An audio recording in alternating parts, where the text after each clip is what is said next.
selamat pagi anak-anak. Nah, hari ini Miss Lydia mau mengumumkan nih kalau kita nanti akan ada lomba Kartini. Yeay, ada lomba lagi. Nah, jadi anak-anak harus semangat ya melakukan lomba hari ini.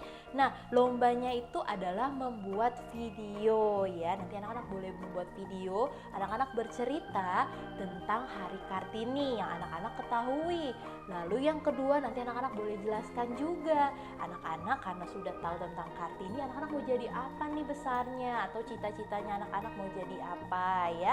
Nanti anak-anak boleh buat videonya sekreatif mungkin dengan cara menggunakan kostum juga boleh ya, atau menggunakan aksesoris apapun yang anak-anak punya untuk menceritakannya secara lebih unik. Jadi nanti anak-anak boleh bikin sekreatif mungkin ya.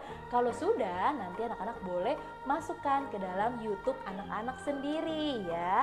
Nanti di-upload di dalam YouTube anak-anak. Nanti kalau sudah, linknya boleh dibagikan kepada Miss-Miss yang ada. Untuk KBB ke Miss Lydia, untuk TKA ke Miss Dini, dan TKB ke Miss Sari ya. Nah, itu dia. Nah, video yang paling terbaik nanti akan dipilih sama Miss-Missnya sebanyak 8 orang pemenang. Wah, jadi harus bikin sebagus mungkin ya anak-anak.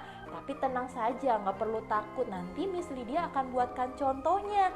Contohnya seperti apa ya? Yuk kita lihat video berikut ini. Halo teman-teman, namaku Ivanda. Nah, hari ini aku mau bercerita tentang Ibu Kartini. Siapa yang tahu tentang Ibu Kartini?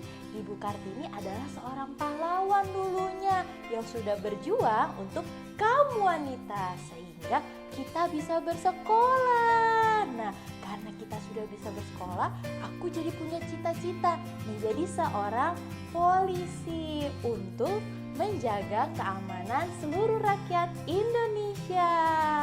Nah, pada hari ini aku mau mengucapkan Selamat Hari Kartini. Nah, anak-anak sudah lihat kan contoh yang sudah Miss Lydia berikan?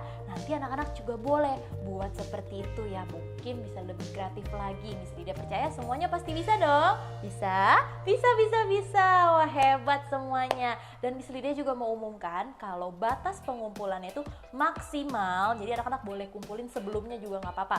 Maksimal tanggal 20 April ya. Anak-anak nggak boleh lewat dari tanggal 20 April. Dan jamnya itu jam 12 siang. Tidak boleh lewat karena nanti Miss Lydia dan Miss-Miss yang lain akan menghitung siapa atau melihat siapa yang paling bagus ya. Oke? Nah, nanti Miss Lydia harap semuanya dapat mengumpulkan semua tugas ini dengan baik ya. Nah, sebelum kita menutup, anak-anak boleh melihat nih video tentang Ibu Kartini. Jadi anak-anak bisa memahami apa sih Ibu Kartini itu. Oke, sampai jumpa lagi. Selamat menyaksikan videonya. Tuhan memberkati. Bye-bye.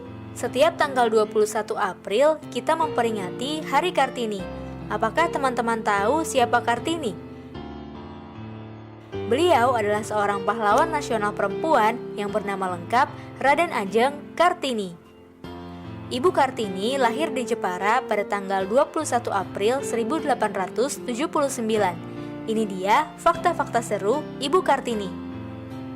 1. Memperjuangkan hak perempuan. Ibu Kartini menjadi pahlawan nasional karena memperjuangkan hak-hak perempuan.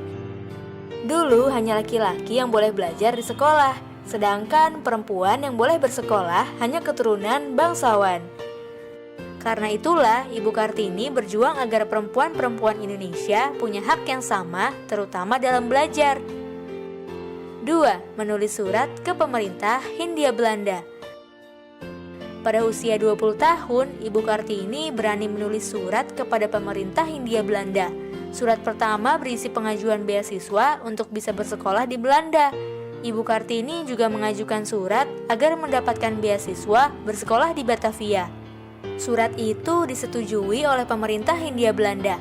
Tapi karena Ibu Kartini sudah menikah, beasiswa itu akhirnya diberikan kepada Agus Salim dari Riau. Selain surat pengajuan beasiswa, Ibu Kartini juga menulis surat protes kepada pemerintah Hindia Belanda.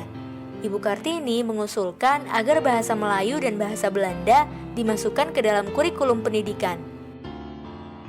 3. memperkenalkan ukiran Jepara sampai ke Belanda. Ibu Kartini juga memperkenalkan ukiran Jepara sampai ke Eropa loh. Pemerintah Hindia Belanda bahkan sampai mendirikan sekolah ukir Jepara pada tahun 1929 sebagai penghargaan kepada Ibu Kartini. 4. Wafat dalam usia 25 tahun. Ibu Kartini wafat dalam usia yang masih sangat muda, yaitu 25 tahun. Beliau meninggal dunia pada tanggal 17 September 1904, 4 hari setelah melahirkan putra pertamanya. 5. Hari Kartini sebagai Hari Nasional. Pada 21 Mei 1964, Presiden Soekarno mengeluarkan Surat Keputusan Presiden atau Kepres. Kepres itu menetapkan bahwa Raden Ajeng Kartini adalah pahlawan kemerdekaan Indonesia. Hari lahirnya pun dijadikan sebagai hari nasional yang kita kenal sebagai Hari Kartini.